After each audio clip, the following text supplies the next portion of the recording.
Assalamu alaikum, welcome to Real Talk with Dr. Deen. My next guest is Kainaat Mughal, a body positivity advocate and TikToker. Assalamu alaikum, Kainaat, how are you? Walaikum salam, I'm good, thank you. How are you? Great, thanks. I'm going to get straight into this. This is Real Talk, so this is about real life, real dilemmas, real solutions, and all angles of discussion. So I want to know, what does body positivity mean to you? Body positivity to me means loving yourself, having that self-love, and understanding that your body is just a vessel and we're here to embrace it and showcase the form of soul that your body within comes from as well. Okay, so I'm going to look at things from many angles. So let me give you an example. When I grew up, I lived in a very different world. Where at school you'd say to someone they're fat. Do you think the word fat is offensive? No, because it's actually a term for someone's body type. I think what that word constrains is negative connotations to it. So when it has negative connotations, that's when it's detrimental and that's when it's harmful. And if you're using it in a negative way. Yeah. So when we look at the world we're in today, we've got these polar opposites. We've got wokeness, we've got right wing, and we've got all these different opinions. Look at Meghan Markle and Harry, and so many opinions. Are they heroes? Is Meghan Markle like Diana, or is she a narcissist who's a gold digger? And who is she? So we live in this crazy world right now. And sometimes things go to one extreme or the other. So if we say, I celebrate my body, so let me give you an example. If I said, I'm going to leave the studio and have $2 a day, Coca-Cola, fizzy drinks, junk food, and eat for 3 months and come back here, really huge, and it's Real Talk with Dr. Deen, and I could barely breathe and walk, and you say something to me, and I say, I'm offended. What's wrong with my body? My body's beautiful. What are your thoughts on that? I think my thoughts on that is, if body positivity should be seen as a way of improving yourself. I think if you use it to excuse poor health, then that's not body positivity, because you're not adding any positivity to your life. I think what people misconstrued is that, okay, yes, there are people out there who may gain weight because of medical conditions, and nobody talks about that. And then what happens is, basically, because of things that are not spoken about, i.e. like medical conditions, people don't talk about the detriment that that has as well. Because you could go out there and get $2 a day and come back really fat, but nobody knows your mental health. Nobody knows the state of your mind. And that's what a lot of people ignore. And then what happens is, if that's what makes you feel comfortable in that given time, but you recognize that actually that's an unhealthy habit, then you need to get the sort of help that you need. And I think in that sense, we as a collective overlook that, because we don't know what's going on in your mind. We don't know what's going on in your mental health for you to go out and want to have $2 a day or have an unhealthy lifestyle. Nobody knows that. So what are your thoughts on fat models in modeling? I think in terms of an industry as a collective, you know, it's good to promote other body sizes and types. I agree with that. What I don't promote is people who are clearly physically unwell and they're out there doing that. And, you know, I think what a lot of people forget is that whatever is going on behind closed doors with someone mentally, I think a lot of people forget that we live in a real world, and in the world that we live in, I think a lot of us forget that maybe that's what makes them happy.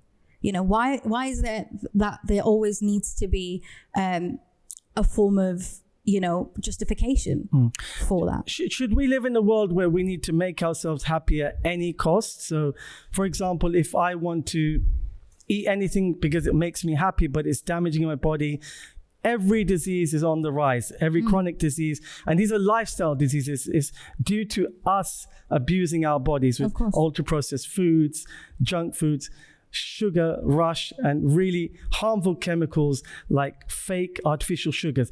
All of this, we do it to ourselves. If I do it to myself and I say, well, it makes me happy.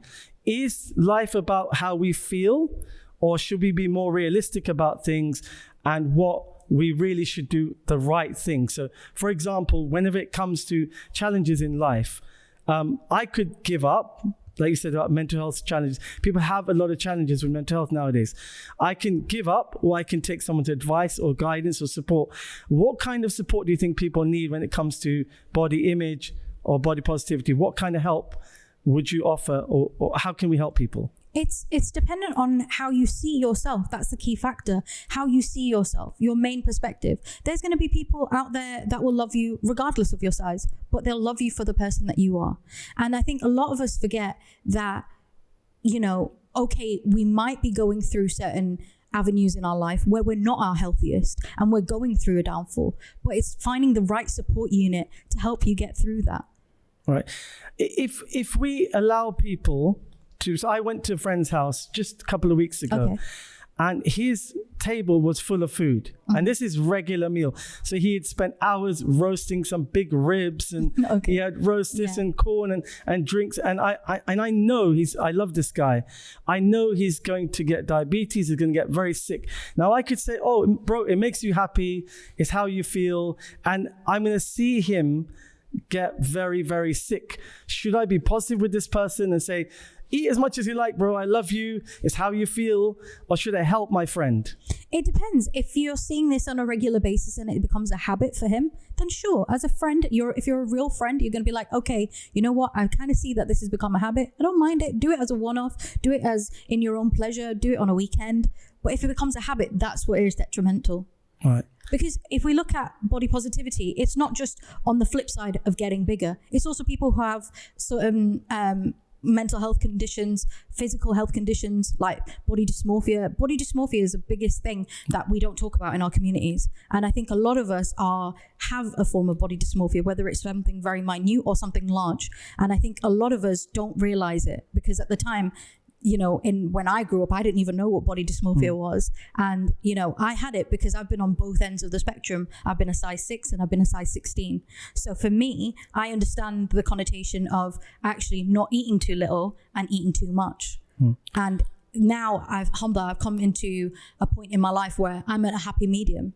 And I understand that, you know, whether being, you know, having these sort of mental health conditions, believing that when I was a size 6, I was too fat. And then when I was size 16, I thought I was absolutely humongous. Yeah. But all in all, the attitude that I had only changed within myself is that I started to love myself a lot more and realized that actually we're being too hard on ourselves in this generation. Right. We're being too cutthroat on ourselves. Are we being too hard on ourselves or too soft? And that's a really interesting question. So the argument is that we're being too soft with the next generation, and that's leading to lack of resilience. And they're really struggling with life. I'm a youth worker. A lot of youth are struggling with life because they're not resilient enough due to all this helicopter parenting, doing homework for the kids and always protecting them and overprotecting them. And then they struggle when they go out to the real world. What are your thoughts on that? And how can we help people be confident and resilient in this world? I think, like I said, it's about a healthy medium, understanding, okay, too much of something can be detrimental of you, but too little of something can be detrimental of you. If you're not taking care of your health, if you're not exercising, that doesn't mean going to the gym 6 days a week or 5 days a week.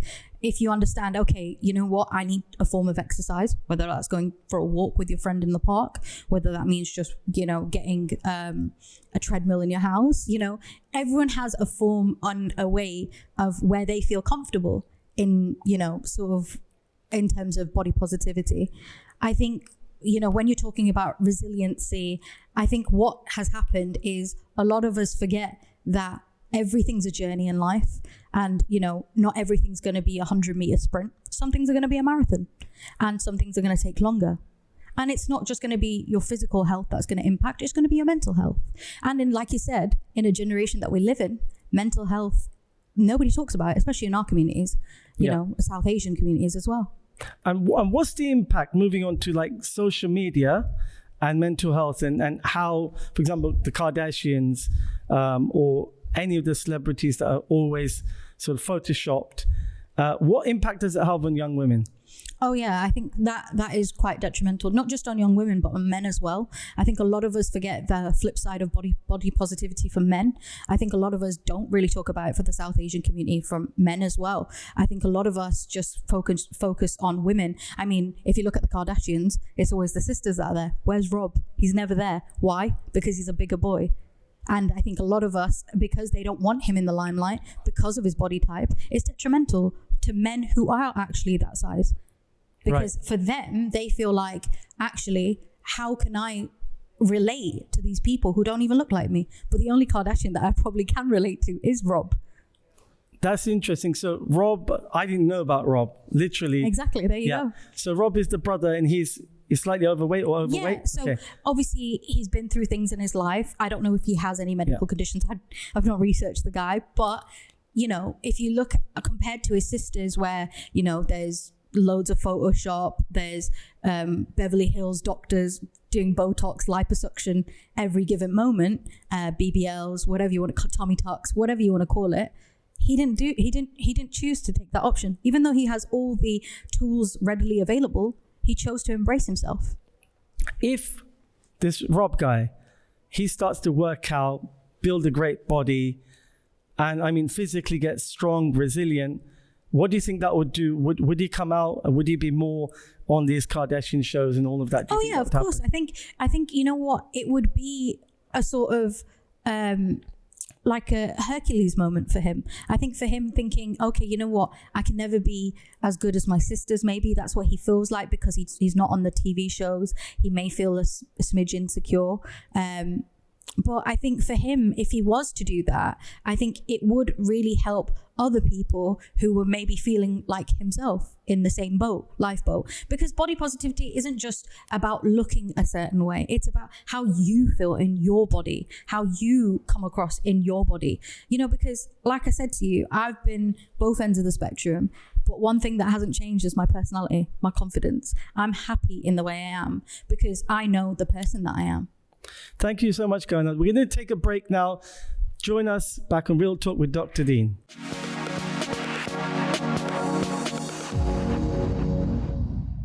Assalamu alaikum. Welcome back to Real Talk with Dr. Deen. Kainaat, we were saying social media. What does TikTok mean to you and to young people?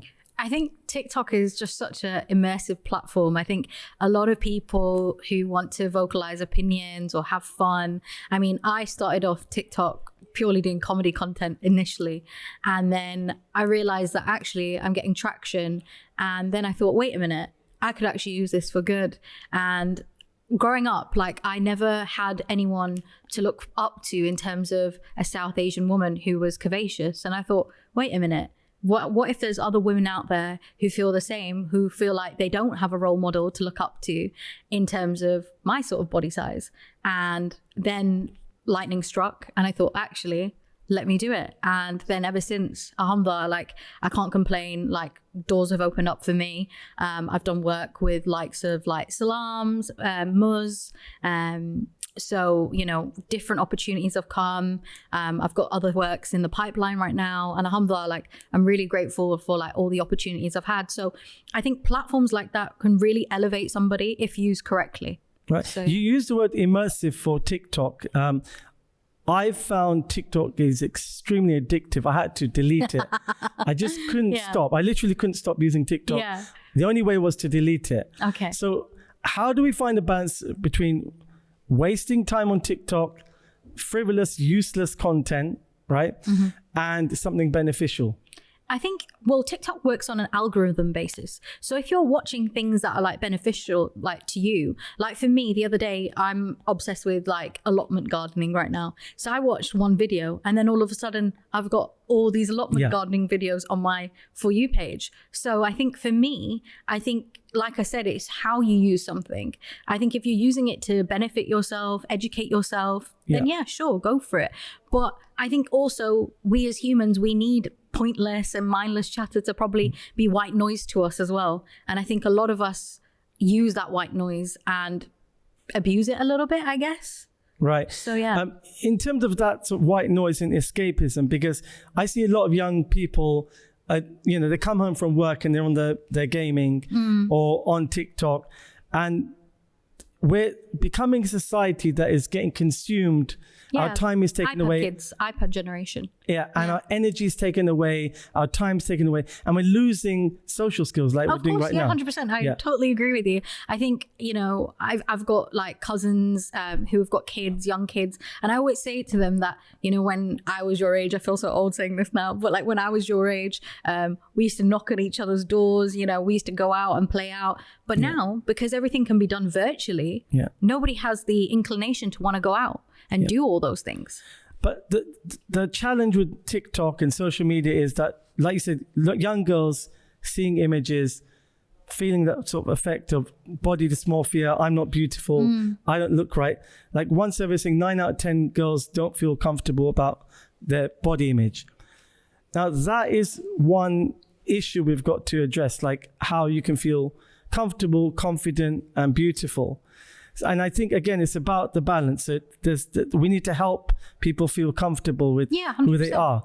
We also need to help people be healthy. And I think those two things are important. Yeah, of course. And finding that balance. I think what people don't realize is that when you're on this journey of self-love, there's going to be a lot of obstacles. But what people don't realize as well is that the need for improvement, because everybody has room for improvement. You have room for improvement. I have room for improvement. Yeah. Everybody has room for improvement. I think what we don't actually put out there is that how important that drive for having improvement is important.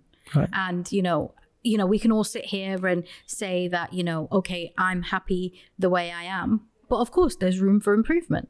And if you have that notion that you want to improve yourself and you want to be the best possible version of you, then do it. But if that's being a size 16 and you're comfortable with that and you're happy within that, by all means, go ahead. But if you're comfortable and you want to lose more weight and you think that, okay, the best possible version of me is not being size 16, then go ahead. Nobody's stopping you. It's all down to personal perception and what you feel comfortable in. Let's talk about divorce. Okay. Divorce is something that is an experience like no other, right? I mean, when people go through a divorce, it's extremely challenging, painful. It's a time of reflection. It's traumatic. I think you missed out the key word. It's traumatic. Traumatic. Yeah, of course. Can we talk a bit about that, about divorce?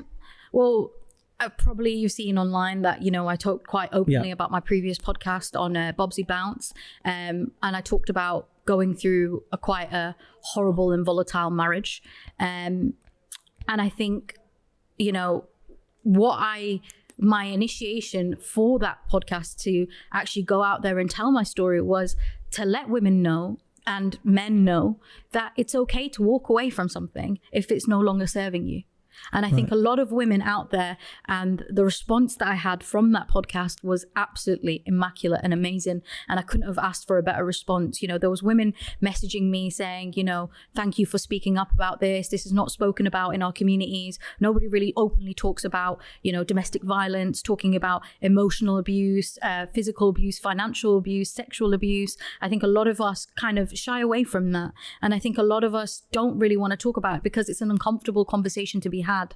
Right. I want to bring it back to an interesting balance in the scenario I'll give you. So Amir Khan and Faryal, when they split up, if you remember a few years ago, they had really the whole thing. Sure, right. Yeah. When that happened, I was on social media and so many women were saying, Faryal, don't go back, you're free now, and all of this stuff, and you go girl, whatever. And she's back with her husband. I think they had a child after that. Mm-hmm. Do you think that was the right decision for Faryal?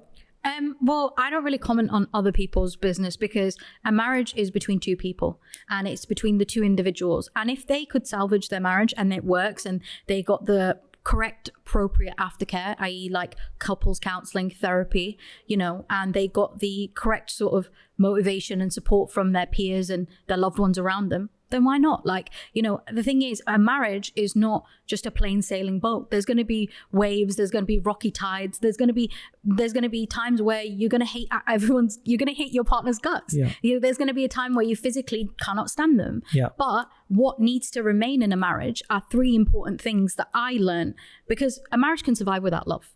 I agree with that. The three things that a marriage cannot survive without is respect, communication, and honesty. And trust? Trust, yeah. But I think honesty comes under trust. Right. It comes under that umbrella. Honesty, loyalty, trust. I think that all comes under one umbrella. So I'm a marriage counselor, and I find when I speak to the women and the men, so if there's a dispute, I find that everyone is a victim and everyone's to blame the other. And I see few people take responsibility for what they might have done wrong in a marriage. And I would really push this idea that people, because in the world we live in today, attention is a big currency. It's a wealth now. To get attention on social media or whatever, that's one. And one is being a victim. I mean, there are people today in this world who are actually self-proclaiming, so they identify as disabled. They're not disabled. They get a wheelchair, and because they feel or want to feel disabled, they identify as a disabled person. So they're wearing casts, having wheelchairs. So when we talk about feelings, there's no limit to, we know the challenging world we live in today where you can identify as a penguin or whatever you want. The thing is, what we want to look at is feelings are one thing and there's reality. Yeah, of course. Right? And as you just quite rightly said, marriage can be rocky, it can be challenging. And what I really want to get to, and I really want to ask you this, is when it comes to divorce, and I'm finding, and this was our intro actually, that some marriages are only lasting 2 weeks, right? And people are giving up, or once the marriage honeymoon period is over, they're walking out. Whereas years ago, people would stay in the marriage for a long time. The argument on both sides I've heard, one is that, people used to stay in abusive relationships, they should have freed themselves. Now one extreme is people are leaving very quickly. The first problem they face, they're out the door. Yeah. And it's like, you go, girl, you leave, and I don't need no man. I'm gonna pay my own bills, and I'm gonna go, and all this. And so the balance with our Deen is the middle path. Yeah, it's neither 100%. Extreme this way where you live in an abusive relationship, and it's also not to walk out on the first problem you have. Yeah. And how do you find that balance? I think what people don't realize is marriage is one of the biggest tests that we have. Our parents is number one, and then marriage is second. I think what people don't realize is that we live in a generation where, women are standing up for themselves, and women are no longer tolerating the medieval procedures of being in an abusive relationship because of societal pressures. I think a lot of us don't realize that society had made us want to be quiet and not speak up. And I think a lot of us forget that. I think a lot of men forget that a lot of women, out of choice or because of culture, couldn't say anything. But now we live in an era where actually, women are understanding that actually we do have rights too in Islam.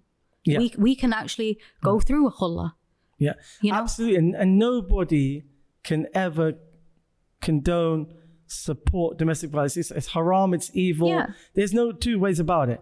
What I want to ask you about, in my experience, the definition of abuse, other than domestic violence, we all know about that, and mental abuse is sometimes even more dangerous. Yeah, 100%. Emotional abuse, emotional blackmail, all of that. There are some people in this world who will define abuse as something like, you spoke too loud. You didn't smile in your text message or your WhatsApp message.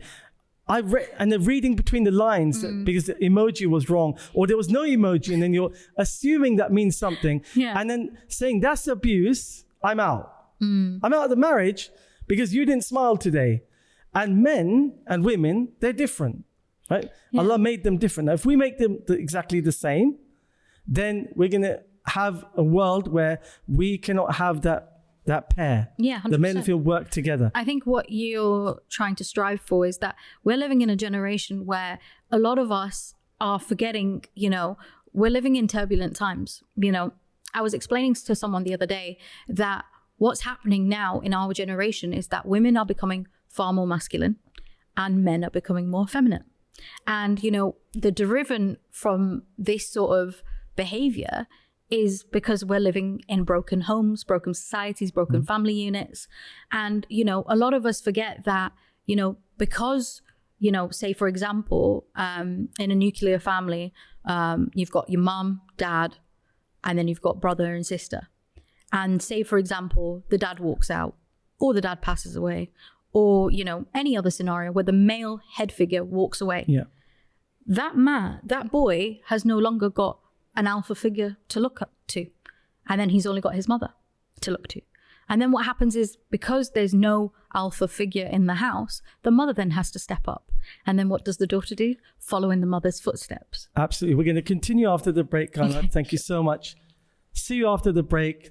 Real Talk with Dr. Deen.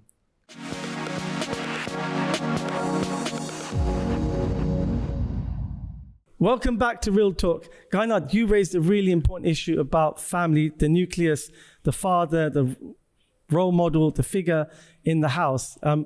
What's been your experience of, like you said, broken families or homes where things are not conventional? Yeah. What's that been like? I think, well, I lost my father at the age of 14, and I saw my mother raise 3 girls under the age of 16, all single-handedly by herself. And big up to my mum. She did an amazing job with us, like alhamdulillah, and I can't complain. And I think a lot of us, what we don't realize is that those are some big boots to fill. For a woman to do a man's role and a woman's role, they're big boots to fill. And that's why Allah Ta'ala has created men in a certain way and women in a certain way. Yeah. And I think a lot of us forget that. And I think what happens is, like I was saying, that because there's no male figure for a man to look forward to or look up to, you know, and they're looking forward to a woman who hasn't got the experience to be around a man. Okay, maybe she was married and she can kind of guide him to the best of her capabilities, but it's not the same. It's not the same. And therefore, we're creating a generation of masculine females and effeminate men. And then what happens is, when you're looking for marriage, you've got a whole generation of independent, you know, go-getter women who don't know how to depend on anyone, who don't understand the severity of being dependent on a partner, because we've been raised so independently. But then you've got men who are effeminate and who have been, you know, sort of mollycoddled in their lives. And, you know, they go forward and, you know, they say, you know, for example... Go ahead. No, for example, like, you know, there's men who don't know how to be masculine because they've never had a masculine figure in their lives. So then now, when you're trying to get married, there's men who are feminine, and then you've got women who are masculine, and it doesn't work. Yeah. Why did you hold back on that example? What was it that held you back? Were you thinking of an example? No, I was just trying to think of an example. Okay, great. No, that's fine. Yeah. Is it a taboo subject, do you think, about... I think a lot of us don't want to talk about it. I think, in our communities, a lot of us shy away from talking about it because it's such a real topic. I think a lot of us feel a sense of uncomfortability talking about it because, you know, in a generation that, you know, where like feminism is rife and, you know, being independent is all fine and dandy. But what people realize is that at the end of the day, you do need to get married and you do need to be dependent on someone. I mean, for myself, I wouldn't want to be with a partner that I couldn't be dependent on. I'm at a point in my life. I believe in the general notion that a man should be a protector and provider, and a woman is a carer and a nurturer. Yeah. You know what's really interesting about the man being the provider? You know, I work with communities where there's a lot of drug issues, and when I meet young men who are unfortunately stuck in the drug trap, and they are, you know, selling drugs and trying to counsel these kids, and majority of them have no father figure in the home, and these drug dealers will come along and deceive them, say, oh, I'll be your guide, I'll be your father figure, you know, all of this. And that lack in society today, we live in a world where we need the man to be man and men to be more manly. 100%. And again, it's extreme again, isn't it? You've got the red pill movement of the men. Yeah. You've got the feminist movement of the women. Yeah. And I'm not going to ask you about the men's side, but feminism itself. So you've got the 4 phases of feminism. So we start in the 1840s. It's about the right to vote, which Islam already gave. Yeah, 100%. 100 years earlier than that movement. Yeah. We've got the right to vote, which is all fine, the right to work and all this. Then you come to the 1960s and there's a revolution for women and dress how you like, or don't dress, don't wear anything. Yeah, exactly. And then you come to the 90s and you get this movement where women want to be not women, but want to compete with a man and be like a man. So everything a man can do, I can do. So let's fill the nurseries with men and let's get the women out and be, you know, putting out the fires, you know. So it's like losing this balance. And now we got this new 4th wave of feminism, which is like 2008. It's the social media feminism, which is now going completely AWOL. Now it's like everything goes, women don't even know who they are anymore, and men don't know who they are anymore. Yeah. And what are your thoughts on that? I think a lot of us forget that, you know, like I said, that men were created for certain jobs and women were created for certain jobs. I think there's blue jobs and pink jobs. And I think a lot of us forget that. And I think, you know, if we look at our parents, you know, and you look at the strength that a lot of the old school marriages had, it's because of the old school setup. Yeah. You know, and I think what is dwindling is the fact that people are not realizing that, you know, old school values still hold weight. Yeah. And I think a lot of us forget that. So, you know, Can you give an example of some old school values that you like? Like, you know, just simple things. So like, it's so weird just saying this because a few days ago I was having a conversation with one of my friends and I said, you know, I grew up in a house where my dad was a superior alpha. Yeah. But every time my mum would get to the car, my dad would open the door, pull out a chair, you know, little things. Yeah. You know, it doesn't make you less of a man by doing those things. It's actually, you're being a gentleman. Yeah. And I think that's what we're lacking in society, are gentlemen as well. You know, there's this controversy where if you're doing that nowadays, the word is you're a simp. Yeah. You know, but that doesn't apply. I think that's what's happened, is that those positive actions have now got negative connotations. Okay. So there's a stat that 50%, and this isn't about Muslims, but 50% of men haven't had sex in the last year who could, in a haram way, have sex. And their complaint is that women are not accessible anymore. They're difficult to approach. They're too demanding. What are your thoughts on that? I think it works back both ways as well. Women don't want to be approached by beta males. I wouldn't want to, certainly. What do you mean by that? Beta males, I mean, men who aren't even men. Like I said, like we're going back to the old school values. Are you doing everything correctly as a man? You know, are you willing to be a protector and provider? If not, nowadays, like I said, we're independent. There's feminism. We can do it ourselves. We don't need you anymore. That's the problem, that we feel that we don't need you anymore. Right. And that is the detrimental damage to society, is when a woman starts feeling like she doesn't need a man. We all need a partner. We all need somebody. Yeah. You know? Well, there's a joke, I think it's by Chris Rock, and he said that when a man works, the woman says, I want to work. And when he doesn't work, they say, you're useless. Yeah. And so what's the balance? I don't know. I think for me, like personally, I can only comment from what I've been through. So like my previous ex-husband, he never worked and I was the main breadwinner. And, you know, I said to him, well, look, if I'm going out there and making money and providing for us, the bare minimum you can do is do the housework. Yeah. And I didn't get any of that. So for me, it's like, okay, well, if the woman is going to take up the masculine role, then you should take the feminine role. Because if you're not going to be a man and not be masculine, then you might as well fall into that category. Why is it that so many men around the world, when the woman works, they stop working? So especially in the poorer countries, I see it, Pakistan, India, Bangladesh, especially in poor families, the woman works and the man's always at home or he's sick. And do you think when women start working, when women go out, men think, oh, that's a contingency. She might as well work. I can chill. Do you think that's the case? Like I said, it goes back to the whole era of, okay, you know, not understanding the core values of being a man, of being a protector and provider. And if you've got those core values of understanding that, then you never allow that to happen. I understand the one example that you've just given, that if a man is sick, there's sort of reasons why he can't go out and work. That's fair. But, you know, at some point, you know, it's inevitable that a man should be a man. And I think the only exception, like you said, is if he's ill or if he's sick.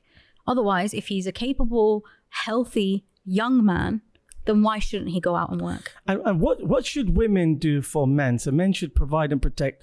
What should women do for men? I told you, like nurturing and caring. That is what our God-given role is. Otherwise, God would have given the role for a man to be pregnant. Why are we given that, like, you know, blessing?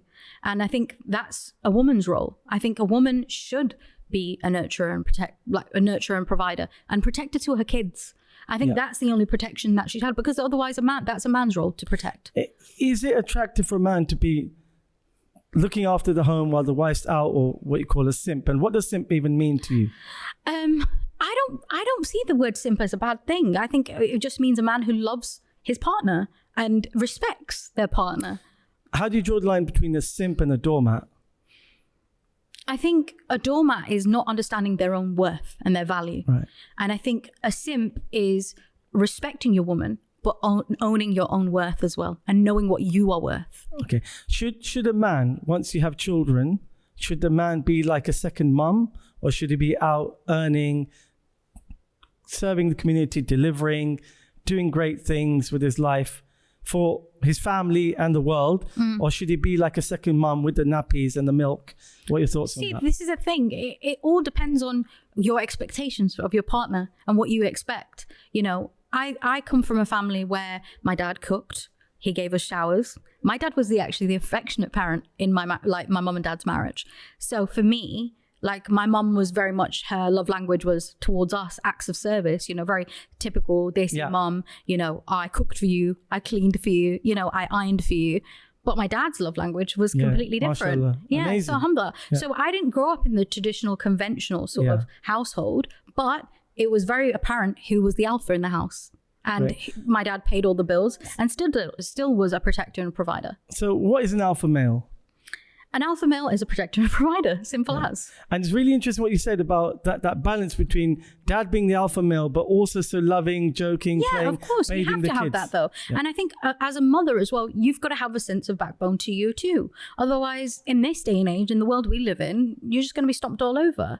And I think, you know, you've got to have some kind of knowledge of, okay, what the real world is like as well out there. Because, okay, as much as you can rely on your partner, there might be moments, like you said, where the partner might be ill or sick and you might have to go to work and you might have to go to the parents' evenings or the school drop-offs or the football school, like, you know, sessions, you know, to be that supportive parent, you know. But that's because we live in this society and we have to adapt to the society that we're in as well. Great point. Hold that there. Take a break. Don't go anywhere. This is really interesting.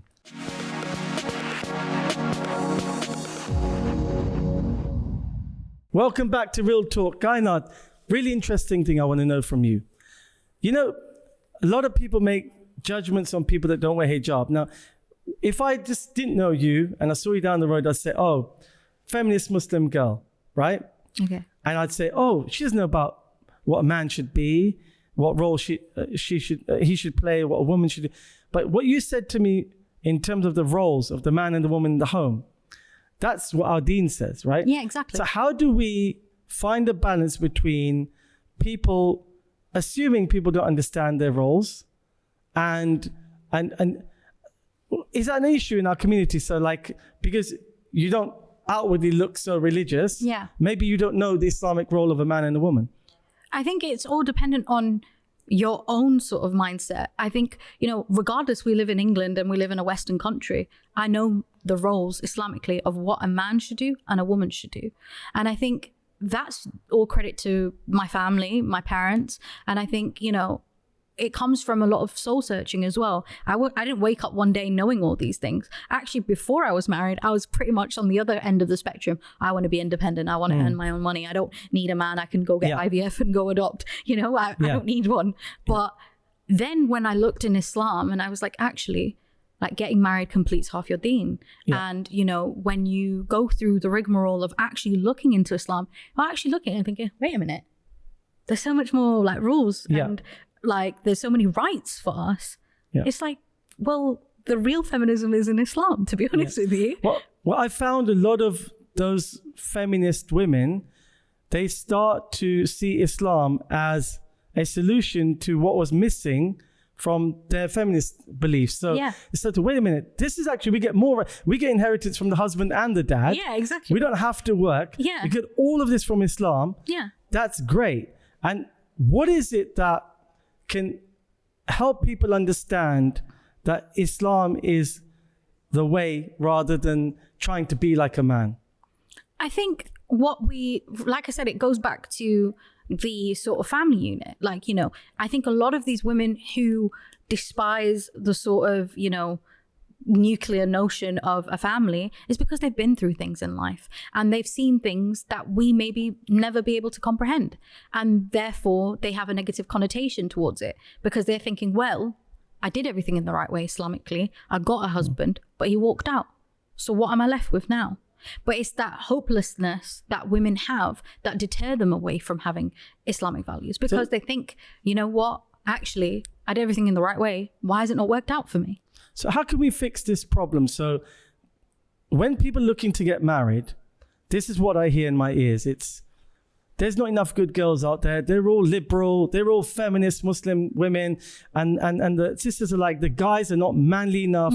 They're not responsible. They're gaming. They're addicted to weed. They don't have a sense of maturity about them. How are we going to fix this problem? I don't think it's a problem that in the per se of that can be fixed overnight. Right. I think it's going to take time. And I think if not, the problem's going to get worse because of the society, the culture, the exposure, social media, everything that's out there.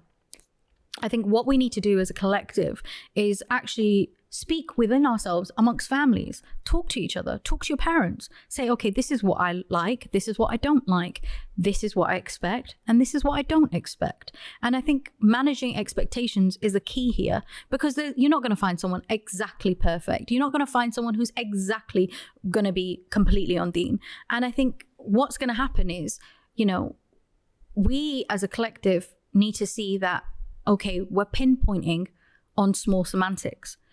Rather than that, we look at certain situations, think, okay, you know what? Okay, where can I improve in myself? And if we put that like lens of judgment towards ourselves, I think us as a society will be so much better. Because it goes back to my whole body positivity thing as well. If we're constantly on the rise to improve ourselves, then there's no room for error. Well, this blame culture is really important that you raise that issue, because when we blame everybody else for everything that goes wrong in our life, we take no responsibility, we end up where we are today, where everybody is like I said, a victim. Everybody has someone to blame for where they are in life and not taking responsibility. How can we help young people realize what are those values that we need to get people married? Because I see young men and they'll be like, oh, I can't find anybody to get married to. Women, I can't find a brother, find me somebody. I haven't found Mr. Right yet. I haven't found the perfect person. But there is no such thing as a perfect person. There isn't. How do we find a compromise where is it good enough to marry someone who's a good person, but it's not the ideal fit? It's not the perfect person. Is that okay? The thing is, I think the key notion here is that when you're looking for a spouse or you're looking for someone, that someone is you need to see if you can build with that person, because, nothing was built. Rome wasn't built in a day. And a marriage or finding a perfect partner is not going to be found in one day. And I think that is a terrible notion. The fast culture that we live in, everyone seems to be able to find a spouse through an app or, through a social media platform. Yeah. But that could be a spark of ignition for something great. But you don't know that because you've not explored it. And you might shut it down because of a small semantic. Some people, body weight, size, height, caste, culture, and I think what happens is we kind of overlook the overall key element of that person. Are they a good person? How are they going to treat me? Yeah, thank you. What do you think of those YouTube couples out there who've got the perfect life and they're in Dubai and they're always on social media posting about their outwardly fantastic lives, the show reel? What are your thoughts on those couples? Well, you never know what goes on behind closed doors. That's the key element here. They could be showing an element of them which is positive and may be or may not be true, but also what they don't show is the reality. Okay, we've had an argument, and there is some YouTube couples out there that have shown the reality that, okay, look, our marriage has been rocky. Either they've got back together again or they've called it quits.